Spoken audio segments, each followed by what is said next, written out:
నా పేరు రాజ్ కుమార్ అండి, వైఫ్ కృష్ణవేణి. మాది ధర్మపురం విలేజ్ లో మన ప్రైవేట్ హాస్పిటల్ వాళ్ళు క్యాంప్ ఏర్పాటు చేశారు. సిజరింగ్ అయ్యేది కూడా నార్మల్ చేస్తామని.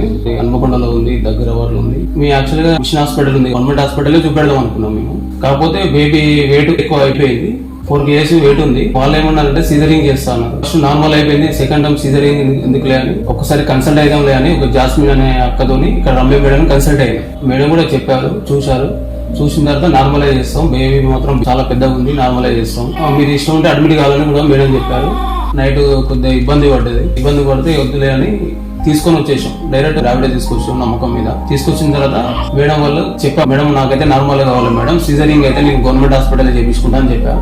ఓకే, 99% ఛాన్స్ ఉంది, చేస్తామని చెప్పారు. ఓకే అని మార్నింగ్ 10:30కి అట్లా నార్మల్ చేసి అబ్బాయి పుట్టాడు. మాకు వీళ్ళది జాయిన్ అయిన కాంచి మొత్తం టోటల్ గా వీళ్ళు చూసుకునే పద్ధతి కూడా మాకు బాగా నచ్చింది. మేడమ్స్ కానీ నర్సు కానీ అందరూ చాలా బాగా చూసుకున్నారు.